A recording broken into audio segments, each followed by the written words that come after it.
Sin embargo, tenemos que recordar que en la Biblia no todas las cosas están descritas o nos han sido reveladas en orden cronológico, sino que a Dios le ha agradado muchas veces revolvemos las piezas del rompecabezas para que nosotros tengamos la responsabilidad de ponerlas en orden. Entonces, cuando oímos que los 7 sellos, como ya lo vimos anteriormente en otro estudio, cubren los 7 años de la tribulación, y lo podemos demostrar porque el 6º sello claramente nos habla de que vienen cosas catastróficas sobre el mundo, y donde la ira de Dios ya se descarga sobre el mundo, y la ira de Dios claramente tanto en el Antiguo como en el Nuevo Testamento se encuentra en los últimos 3 años de la tribulación. Vuelvo a repetir, cuando oímos nosotros en el Antiguo Testamento el día de Jehová, la ira de Dios o el día del Señor, y en el Nuevo Testamento lo mismo, el día del Señor, como en Primera de Tesalonicenses, Segunda de Tesalonicenses, etcétera, etcétera, se refiere a los últimos 3 años y medio de la gran tribulación. Entonces, estos 7 años de la tribulación están divididos, la primera parte en 3 años y medio, donde el sistema religioso que se atribuye a la gran ramera en Apocalipsis 17 va a tratar de colaborar con el anticristo, y hasta cierta manera se nos describe en el capítulo 17 de Apocalipsis que la ramera está arriba de la bestia, implicando que el sistema religioso al principio de los primeros 3 años de la tribulación va a ejercer poder sobre el poder político del anticristo. Y entonces en el capítulo 17 de Apocalipsis se nos describe que después el anticristo se deshace de la ramera, y la confederación de 10 naciones que van a formar el último gobierno sobre el cual el anticristo va a ser el líder, van a quemar la ciudad.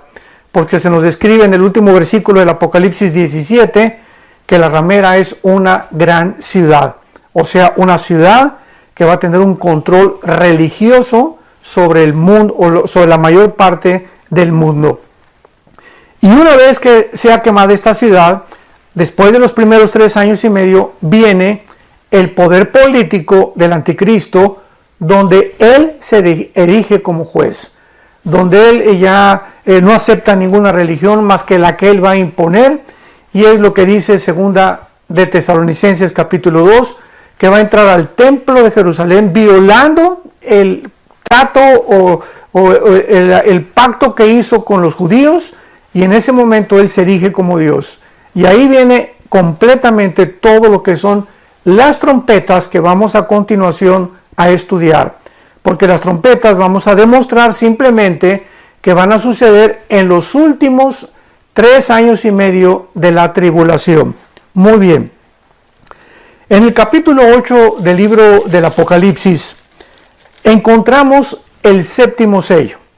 Vimos ya claramente que el 6º sello describe el final de la tribulación, o sea, ya casi cuando la ira de Dios está por consumarse, y donde van a ser destruidas todas las naciones, las islas van a desaparecer, va a haber terremotos tremendos como jamás el mundo había experimentado. Pero lo más interesante de esto es que el Espíritu Santo nos muestra en el capítulo 8 del Apocalipsis que antes, en el capítulo 7, 4 ángeles, que son los que a quienes se les van a entregar las 4 primeras trompetas del juicio, sale otro ángel del oriente que les dice a estos 4 ángeles, un ángel les dice, no hagan nada. Los detiene a estos 4 ángeles hasta que sean sellados.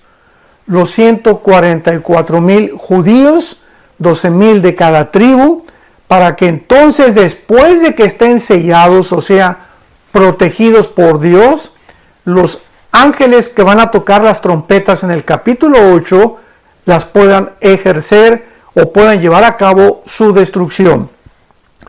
Pero inmediatamente después de que son sellados los 144,000, abordamos el capítulo 8 del Apocalipsis e inmediatamente encontramos una revelación tremenda que nos muestra la influencia tan tremenda que tienen nuestras oraciones. Es impresionante cómo la Biblia describe la influencia, el poder tan grande que muchas veces como cristianos no hemos podido descubrir que tienen nuestras oraciones. Al grado que en el libro de Santiago, capítulo 4, dice la Biblia que recordemos que la oración del justo puede mucho. Y pues nosotros cuando oramos decimos, bueno, Dios está tan lejos y no se va a preocupar por mí, tal vez ni me haga caso, soy como una cucarachita, como una hormiguita, ¿quién se va a estar acordando de mis oraciones?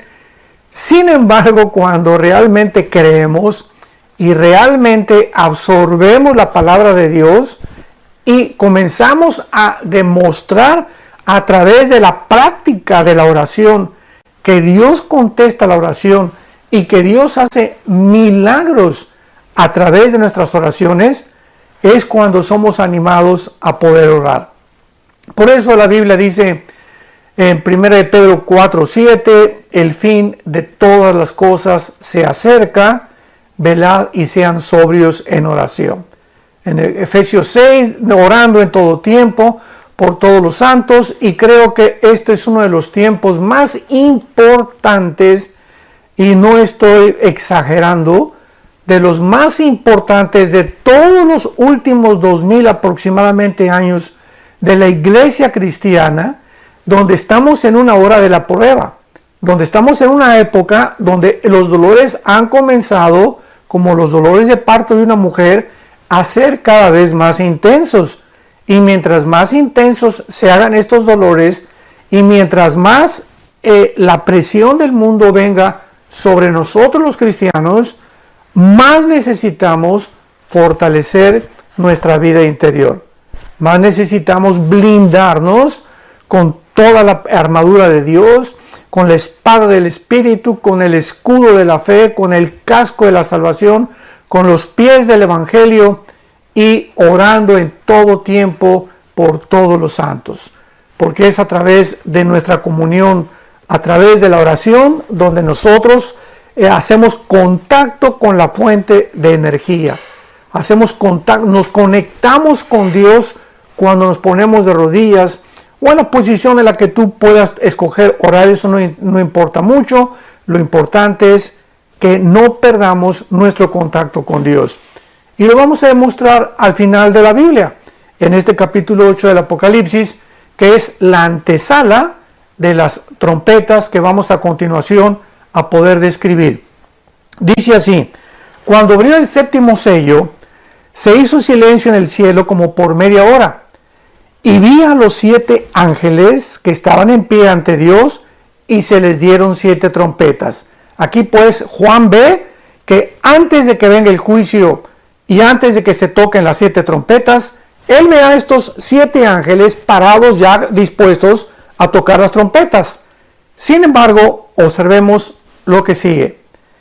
Y entonces viene otro ángel, ya no de los 7 ángeles de las trompetas, sino otro ángel, y se paró ante el altar con un incensario de oro, y se le dio mucho incienso para añadirlo a las oraciones de todos los santos sobre el altar de oro que estaba delante del trono.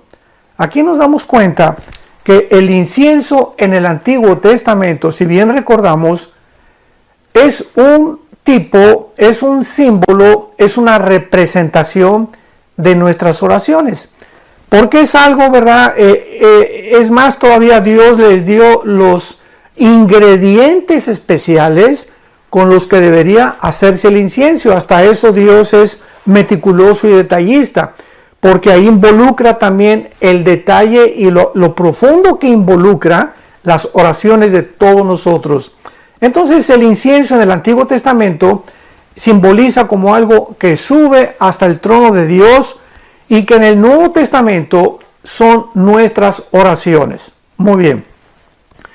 Este ángel entonces recibe un incensario, y desde luego que ahí a continuación lo acabamos de leer, para añadirlo a las oraciones de todos los santos sobre el altar de oro de Dios que estaba en el templo. O sea, el incensario en el capítulo 8 del Apocalipsis que es la antesala de las trompetas, que recibe este ángel, no estaba lleno, sino que faltaban oraciones para añadirlo a ese incensario de parte nuestra.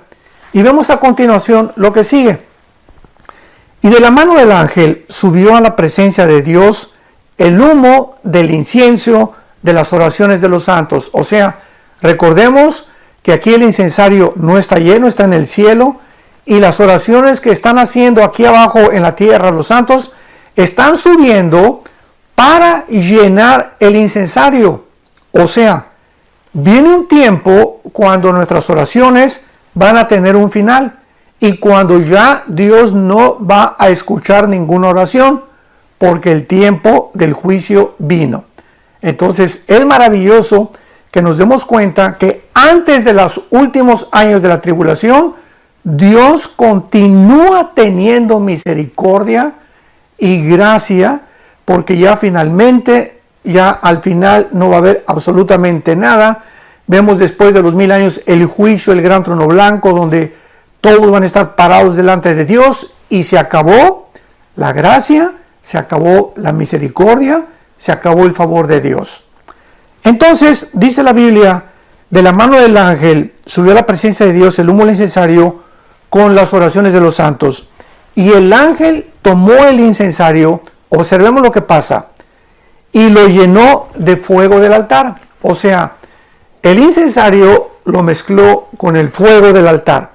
Esto significa, porque ya vimos, las oraciones son el incienso que están guardadas en un incensario simbólicamente en el cielo, y el fuego implica el juicio de Dios. Entonces se mezcla el fuego con las oraciones de los santos y dice la Biblia, y lo arrojó a la tierra. O sea, en el momento que el fuego se une con las oraciones, dice la Biblia, el ángel agarró el incensario, todo esto es simbólico, y lo vertió para que cayera todas estas oraciones, o sea, simbólicamente, para que las oraciones de los santos fueran contestadas, mezcladas con el juicio de Dios.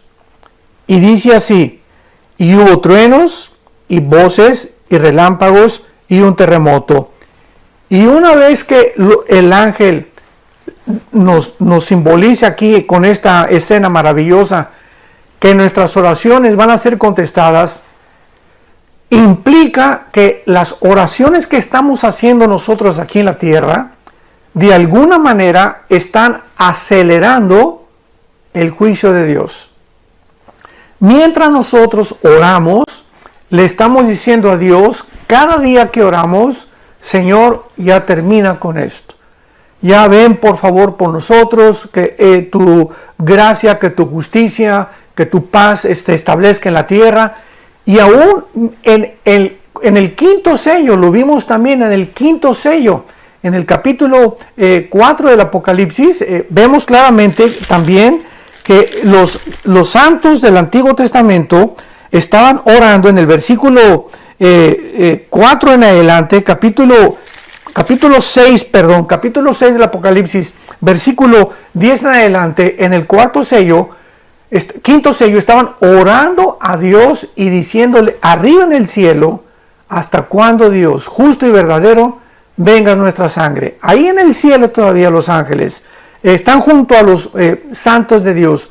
Ahí en el cielo están los ancianos de Dios, los líderes del juicio y del trono de Dios, los sabios del universo, junto a los santos, y los santos están diciendo al día de Dios, ya allá en el cielo, los que ya murieron como mártires, Señor, apúrate, ya que el juicio caiga sobre el mundo. Y esto es lo que sucede antes de las 7 trompetas. Santos de Dios, cuando comencé yo a entender estas cosas, de qué manera nuestras oraciones tienen el poder, porque Dios en su soberanía ha determinado todas las cosas, lo sabemos, y Dios ha establecido una hora, un día, una semana, un mes, un año, para las cosas que van a suceder. Así como Cristo vino en el tiempo exacto de Dios, así Dios ha determinado un programa cronológicamente en el cielo, donde cada cosa que Él ha determinado va a suceder.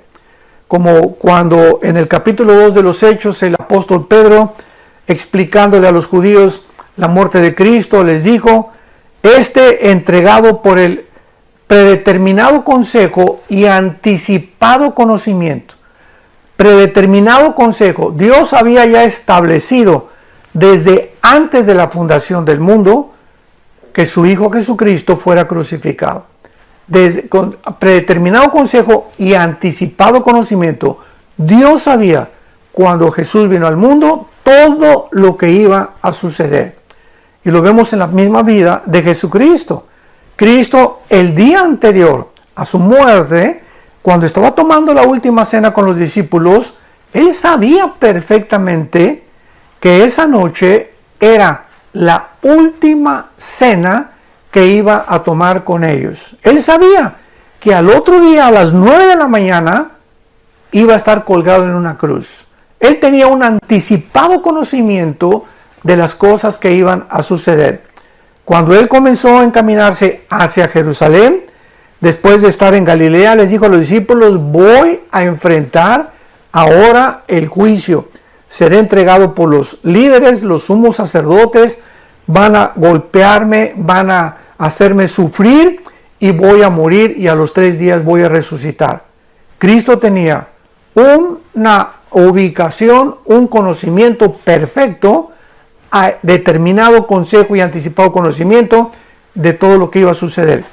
Muy bien, pero aun cuando Dios tiene este anticipado conocimiento de las cosas, escuchemos esto, en su soberanía, Dios también ha determinado que nuestras oraciones puedan cambiar las cosas.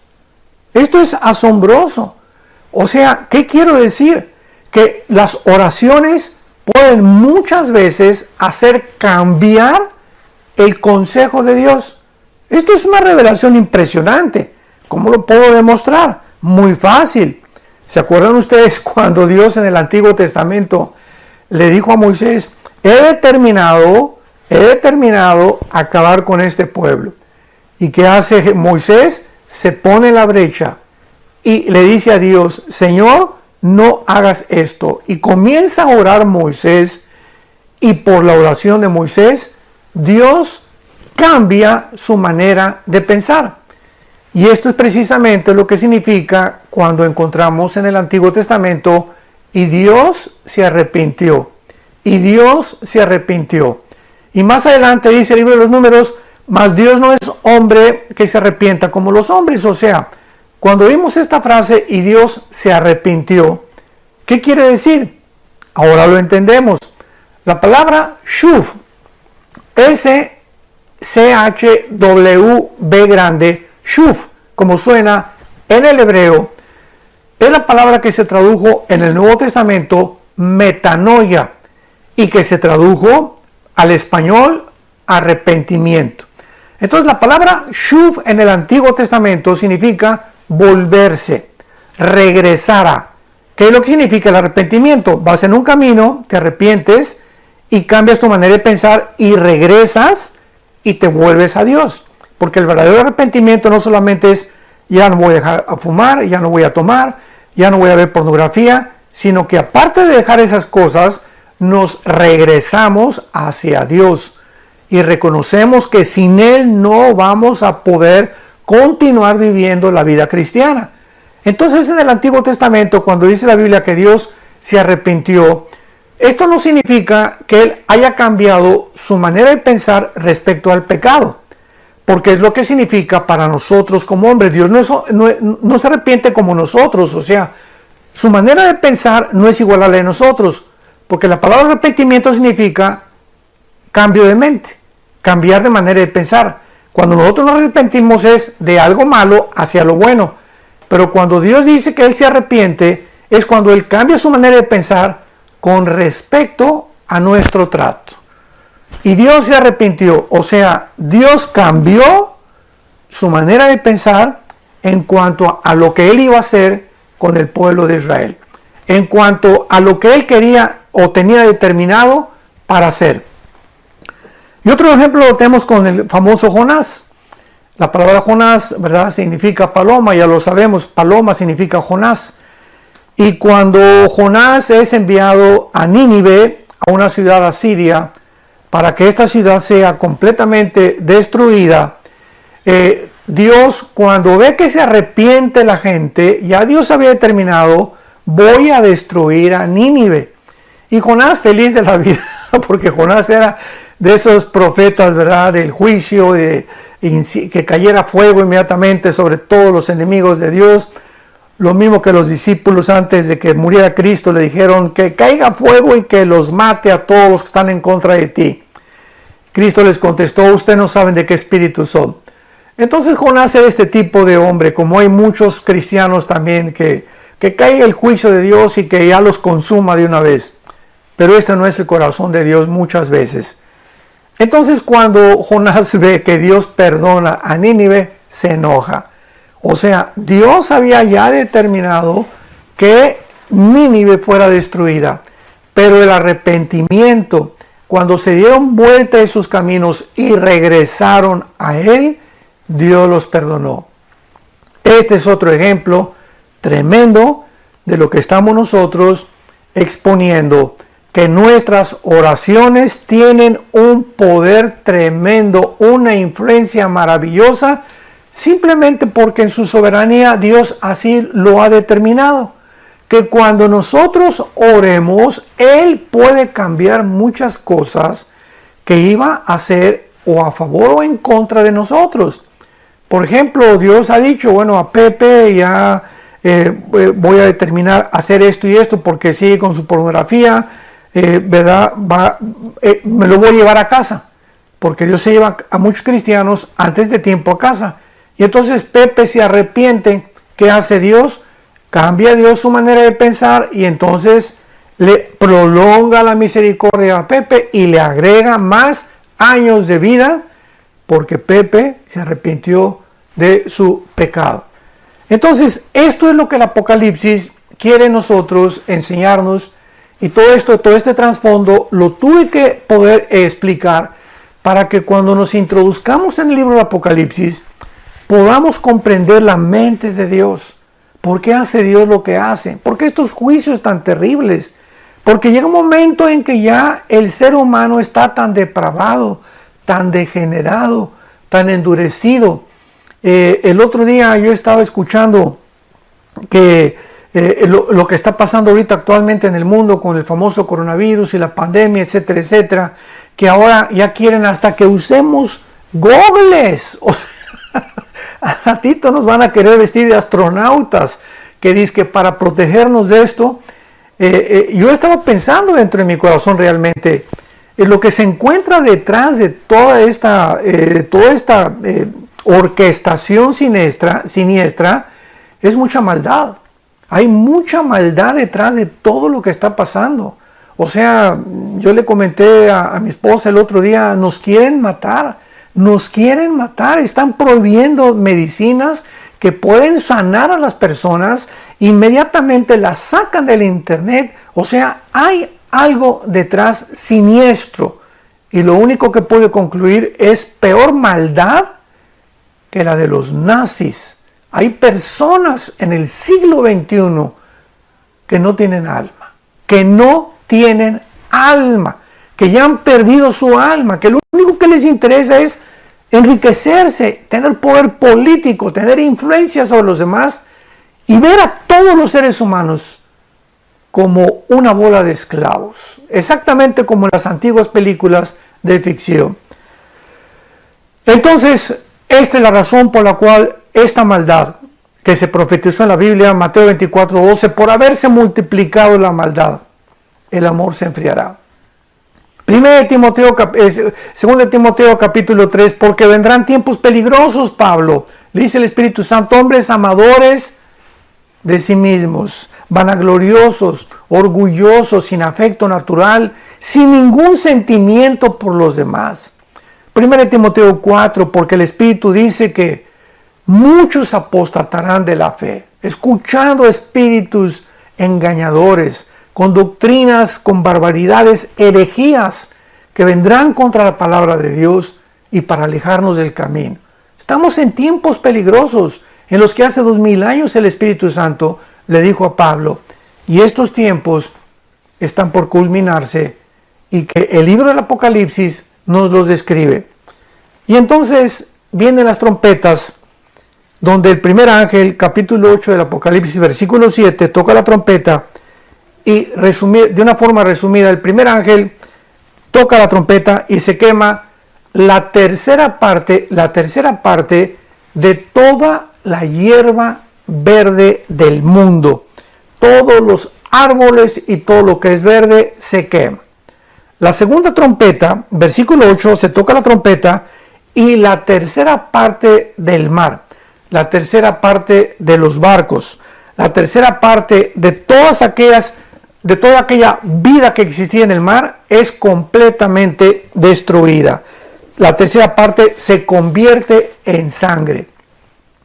Hace algunos días, finalmente, mi esposo y yo estuvimos en una playa cercana y nos impresionó la cantidad del famoso sargazo, que son como algas marinas descompuestas, y pues no pudimos entrar a nadar. Todo estaba lleno de sargazo y están tratando de juntarlo y todo.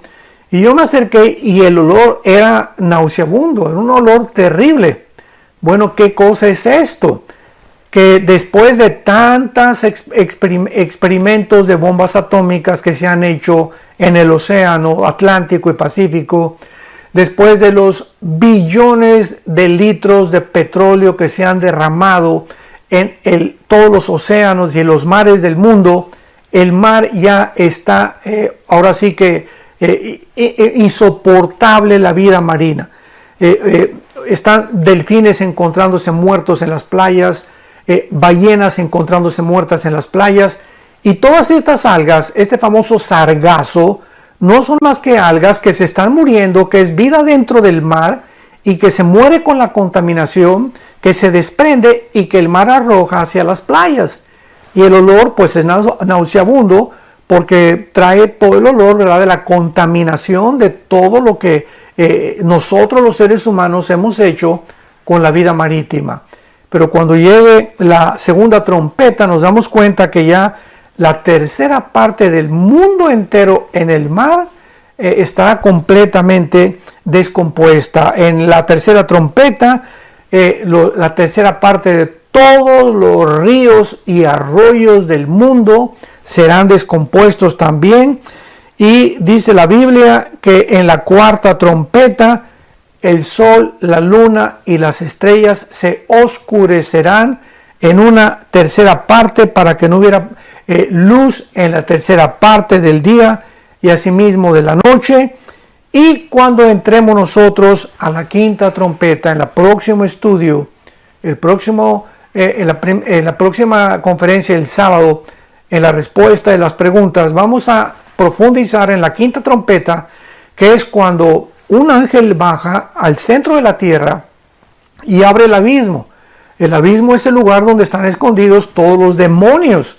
Imaginémonos que va a ser abierto el abismo y van a subir a la superficie de la tierra, y se describe la forma de estos demonios como langostas, pero con una mezcla híbrida de seres humanos, de reptiles y además de insectos. O sea, es una mezcla híbrida que vamos a explicar en la próxima conferencia para darnos cuenta al grado en la que la genética moderna o la pseudociencia que está actualmente tratando de mezclar a los animales con los seres humanos, con el ADN humano, con el ADN de los humanos, va a tener su consumación. En el libro de Apocalipsis está claramente escrito, lo vamos a ver profundamente en la próxima respuesta que le demos, qué es lo que pasa en la quinta trompeta, para que podamos darnos cuenta lo cerca que nos encontramos precisamente de los juicios de Dios, que de alguna manera el Espíritu Santo nos está alertando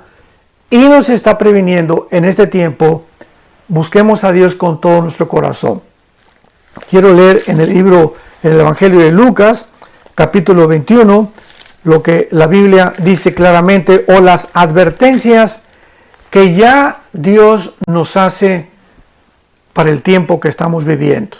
Dice Lucas 21, 34. Mirad también por ustedes mismos, Es tiempo que comencemos a vernos tal como nos ve Dios, con la inmensa vaciedad con la cual nacimos, vacío con el cual nacimos, y la profundidad de la maldad que traemos los seres humanos todavía, para que miremos realmente a Dios, que Él es el que nos mira, y que podamos nosotros escapar de las cosas que vienen sobre el mundo. Mirad también ustedes mismos que vuestros corazones no se carguen de glotonería y embriaguez y de los afanes de la vida. O sea, acordémonos que la vida no solamente es comer y beber, porque así hay millones de cristianos, desgraciadamente, que, Señor, cuando dan gracias por los alimentos, gracias Jesucito mío, que dáselos a los que no lo tienen en el nombre de Jesús, amén. Y hasta cuando dan gracias por la comida, se vuelve mecánico y automático. Y comenzamos a creer solamente, ¿verdad?, que vivimos para comer y para beber, y no es así. Y no, dice la Biblia, y de los afanes de la vida. O sea, tengamos cuidado que estas cosas que están sucediendo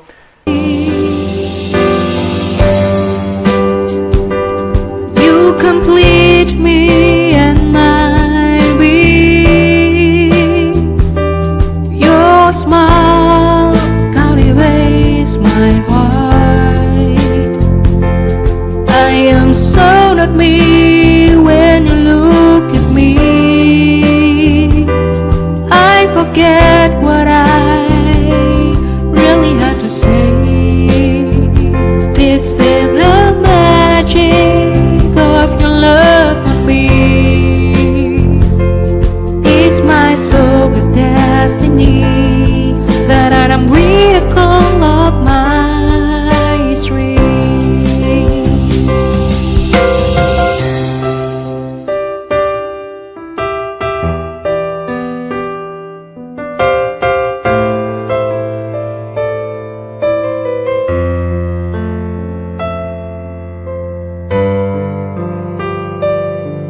When my heart is heavier, I remember that I have got someone like you in my life. A single day is nothing without you. I hope that my sunshine always be with me.